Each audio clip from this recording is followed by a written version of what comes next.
অনেক খেলা রয়েছে বাংলাদেশে একদমই নতুন, একদম স্কুল লেভেল থেকে শুরু করে রুট লেভেল পর্যন্ত পৌঁছে দিতে পারি। স্পোর্টস এমন একটি জায়গা, সেখানে কোনো দল নেই, দল মত নির্বিশেষে একটি জাতিকে এক করার জন্য স্পোর্টস হচ্ছে অন্যতম একটি মাধ্যম। বিসমিল্লাহির রহমানির রহিম। আমার প্রিয় সাংবাদিক ভাই এবং বোনেরা, সবাইকে আন্তরিকভাবে ধন্যবাদ এবং কৃতজ্ঞতা জানাই যে আপনারা দীর্ঘক্ষণ ধরে অপেক্ষামান ছিলেন যে আমাদের এই আজকের এই ফেডারেশনগুলোর সাথে আমাদের যে বৈঠক হয়েছে, বৈঠকটি অত্যন্ত ইতিবাচক একটি বৈঠক হয়েছে এবং এই বৈঠকে আমাদের অনেক বিষয় নিয়ে আমরা আলাপ আলোচনা করেছি যে আগামী বাংলাদেশের ক্রীড়াঙ্গনে আমরা কিভাবে একত্রিত হয়ে ঐক্যবদ্ধভাবে আমরা এগিয়ে নিয়ে যেতে পারি, কিভাবে আমরা একটি ক্রিয়াবান্ধব পরিবেশের মাধ্যমে আমাদের ফেডারেশনগুলোকে স্বাবলম্বী করা, ফেডারেশনগুলোকে সচ্ছল করার মাধ্যমে এবং ফেডারেশনগুলোর মাধ্যমে আমাদের উপজেলা ক্রীড়া সংস্থা, জেলা ক্রীড়া সংস্থা, বিভাগীয় ক্রীড়া সংস্থা থেকে শুরু করে সর্বক্ষেত্রে কিভাবে আমরা একটি প্ল্যাটফর্মের ভিতরে থেকে আমরা কিভাবে আমাদের প্রত্যেকটি ইভেন্টকে সর্বোচ্চ গুরুত্ব দিয়ে আমরা যাতে এগিয়ে যেতে পারি। এবং এর ভিতরে উল্লেখযোগ্য আমি যে বিষয়গুলো আজকে আমাদের ফেডারেশনের সকল কর্মকর্তাদের কাছ থেকে আমি জানতে চেয়েছি, সে বিষয়গুলো ইতিমধ্যে আমি বলেছি এবং আমি আপনাদের সাথে শেয়ার করতে চাই আমার প্রিয় সাংবাদিক ভাইরা, যে গত এক বছরের আমাদের বাংলাদেশের স্পোর্টসের মূল্যায়ন সম্পর্কে আমি তাদের কাছ থেকে একটি রিপোর্ট চেয়েছি যে গত এক বছরে আমাদের স্পোর্টসের কোথায় সফলতা ছিল, কোথায় ব্যর্থতা ছিল এবং কি কি সুযোগ সুবিধা প্রয়োজন ছিল, কি কি সুযোগ সুবিধার অভাব ছিল, সব কিছু মিলিয়ে আমরা গত এক বছরের আমাদের প্রত্যেকটি ফেডারেশনের একটি মূল্যায়নের একটি রিপোর্ট আমি আগামী 7 দিনের ভিতরে পেশ করতে বলেছি এবং তারা আমাকে আশ্বস্ত করেছেন যে তারা আগামী 7 দিনের ভিতরে ইনশাআল্লাহ রিপোর্টটি পেশ করবেন।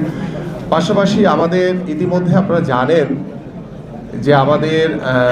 বাংলাদেশের স্পোর্টসের যে নির্বাচন নিয়ে আমরা আমাদের যে জাতীয় সংসদ নির্বাচনের আগ থেকে এই বিষয়গুলো নিয়ে আমরা বিভিন্ন সময় বিভিন্ন মতামত, আলোচনা, সমালোচনা শুনেছি। তো আমাদের আজকের আলোচনার ভিতরে একটি আমরা সিদ্ধান্তে পৌঁছেছি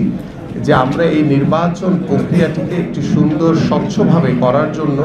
আমাদের সেই উপজেলা একদম রুট লেভেল থেকে আমরা শুরু করতে চাই। আমরা সেই উপজেলা থেকে নির্বাচনের মাধ্যমে আমরা জেলা পর্যায়ের নির্বাচন, আমাদের বিভাগীয় পর্যায় থেকে শুরু করে শেষ করে আমরা ফেডারেশনগুলোর আমরা নির্বাচনগুলো আনুষ্ঠানিকভাবে শেষ করতে চাই। এটি একটি প্রক্রিয়ার ভিতরে একটু সময়ের ব্যাপার। তো আমরা আনুষ্ঠানিকভাবে আমাদের স্পোর্টস মিনিস্ট্রি বা আমাদের ক্রীড়া পরিষদ থেকে আমাদের আলাপ আলোচনার মাধ্যমে সেই চিঠিগুলো ইনশাআল্লাহ আমরা দ্রুতই আমরা সংশ্লিষ্ট ক্রীড়া সংস্থা, আমাদের সংশ্লিষ্ট যারা রয়েছেন তাদের কাছে পৌঁছে দিব। পাশাপাশি আমাদের ফেডারেশনগুলোর যে কার্যকারিতা, যে আপনারা জানেন যে আমাদের প্রায় 51টি ফেডারেশন রয়েছে, সেই 51টি ফেডারেশনের ভিতরে আমরা কতগুলো ফাংশন করছে আর কারা ফাংশন করতে পারছে না বা তাদের কি কি সমস্যা রয়েছে, সেই ফাংশনগুলো কিভাবে করা যায়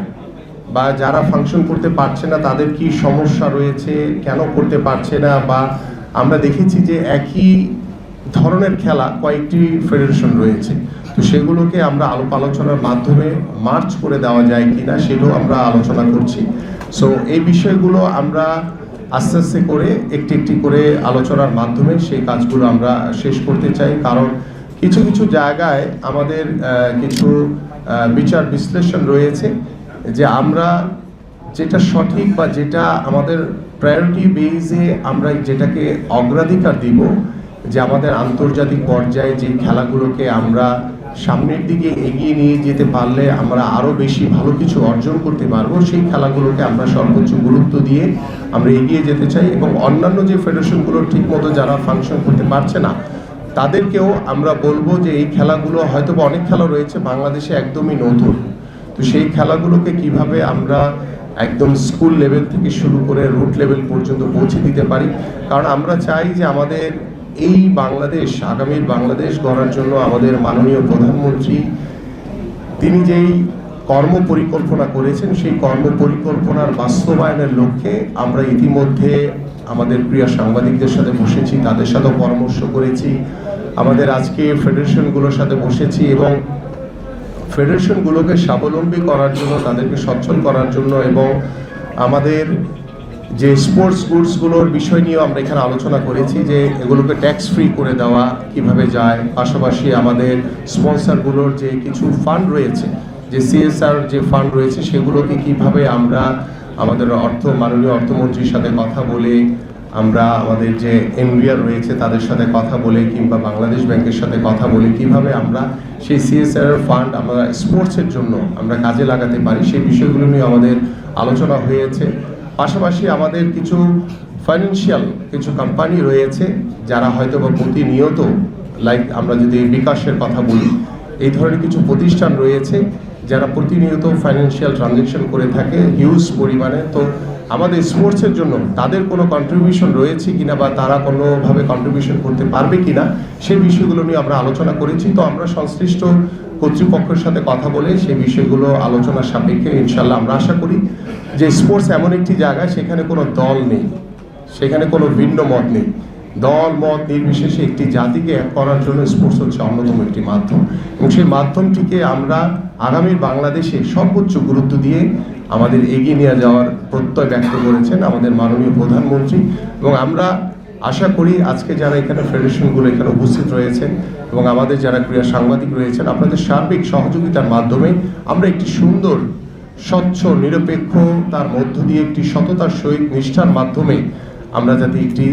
ক্রিয়া বান্ধব একটি পরিবেশ ক্রিয়াঙ্গনের মাধ্যমে যাতে একটি আগামীর একটি সুস্থ জাতি, মাদকমুক্ত সমাজ যাতে আমরা করতে পারি এবং সেই লক্ষ্য নিয়ে আমাদের যে ফেডারেশনগুলো রয়েছে তারা প্রতি বছরই বিভিন্ন ধরনের খেলাধুলার আয়োজন করে থাকেন। তা আমরা চাই যে একটি নিয়মের ভিতরে, একটি স্বচ্ছতার ভিতরে যাতে বাৎসরিক একটি ক্যালেন্ডারও তাদেরকে পেশ করার জন্য বলেছি আগামী 7 দিনের ভিতরে। এবং আমরা আশা করি যে এই আগামী 7 দিনের ভিতরে তাদের কাছে এবং তাদের অনেক সুন্দর সুন্দর প্রপোজাল রয়েছে, সেই প্রপোজালগুলো আমরা শুনেছি, সেগুলোকে আমরা বলেছি যে বাই রিটেন আমাদের কাছে দেওয়ার জন্য। পাশাপাশি আপনারা ইতিমধ্যে শুনেছেন যে আমরা আমাদের খেলাধুলাকে পেশা হিসেবে প্রতিষ্ঠিত করতে চাই এবং সেই খেলোয়াড়দেরও যারা বাংলাদেশকে রিপ্রেজেন্ট করছে, দেশের জন্য যারা সম্মান বয়ে আনার জন্য নিজেকে উজাড় করে খেলার চেষ্টা করছে, সেই খেলোয়াড়দেরকে আমরা একটি বেতন কাঠামোর ভিতরে আনতে চাই এবং যে বিষয়গুলো নিয়ে ইতিমধ্যে আমি সকল ফেডারেশনকে বলেছি যে আপনাদের খেলোয়াড়দের যারা বাংলাদেশকে রিপ্রেজেন্ট করছে তাদের একটি তালিকা প্রদান করবেন এবং সেই তালিকা প্রদানের মাধ্যমে সেটাকে আমরা যাচাই বাছাই করে আমরা কোন ক্যাটাগরিতে কিভাবে তাদেরকে আমরা সরকারের পক্ষ থেকে যাতে তাদের পাশে দাঁড়াতে পারি, তাদেরকে একটি বেতন কাঠামোর ভিতরে নিয়ে আসতে পারি, সেই কর্ম পরিকল্পনাগুলো আমরা আলোচনার মাধ্যমে ইনশাল্লাহ দ্রুতই, আমরা অনেক কাজ আছে যেগুলো আমরা রোজার ভিতরেই শেষ করতে চাই যাতে আমরা ঈদের পরপরই যাতে এই কাজগুলো আমরা এক্সিকিউশনে যেতে পারি। এবং পাশাপাশি আমাদের নতুন করে স্পোর্টসের যে একটি কর্ম পরিকল্পনা রয়েছে সেটা আমরা ঈদের পরপরই শুরু করতে চাই, আল্লাহ যদি আমাদেরকে সুস্থ রাখে সুন্দরভাবে ইনশাল্লাহ আমরা সেই কর্ম পরিকল্পনাটা ইতিমধ্যে আমাদের এই কাজগুলো করার জন্য আমাদের সংশ্লিষ্ট ক্রীড়া পরিষদ, আমাদের স্পোর্টস মিনিস্ট্রি এবং ফেডারেশন, আমাদের ক্রীড়া সাংবাদিক কিংবা আমাদের সাবেক খেলোয়াড় যারা রয়েছেন, সাবেক ক্রীড়া সংগঠক রয়েছেন, আমাদের ক্রীড়া সাংবাদিকরা রয়েছেন, সবার সাথে বসে আলোচনার মাধ্যমে আমরা সেই নতুন করে স্পোর্টসটি, যেটি আপনাদের অনেকেরই মনে আছে, যদিও আমার একদমই মনে নেই, আমি শুধু শুনেছি যে 80-র দশকে আমাদের শহীদ রাষ্ট্রপতি জিয়াউর রহমান তিনি নতুন করে একটি সাংস্কৃতিক একটি অনুষ্ঠান শুরু করেছিলেন, যার মাধ্যমে পরবর্তীতে অনেকেই বিনোদন জগতে তারা অনেকেই সমৃদ্ধশালী হয়েছিল। আমরা ঠিক নতুন করে স্পোর্টস এটি অনূর্ধ্ব 12 থেকে 14 বছরের আমাদের যারা প্রতিভাবান খেলোয়াড় রয়েছে প্রত্যেকটি তৃণমূলের পর্যায়ে তাদেরকে নিয়ে আমরা এই নতুন করে স্পোর্টসটি শুরু করবো এবং সেখানে সকল স্পোর্টসেরই সমান সুযোগ থাকবে, প্রত্যেকটি ইভেন্টকে নিয়ে আমরা শুরু করতে চাই। এভাবে আমরা বাৎসরিক একটি ক্যালেন্ডার সরকারিভাবে আমরা প্রদানের মাধ্যমে আমাদের যে খেলাধুলার যে ভবিষ্যৎ নিয়ে যে কর্ম পরিকল্পনা রয়েছে সেই পরিকল্পনাগুলো আমরা ইনশাল্লাহ বাস্তবায়ন করতে পারবো। সো আমি আর আজকের মতো এখানে শেষ করছি। আপনারা সবাই ভালো থাকবেন, সুস্থ থাকবেন, সবাইকে ধন্যবাদ। জি, আসসালামু আলাইকুম ওয়া রাহমাতুল্লাহি ওয়া বারাকাতুহু।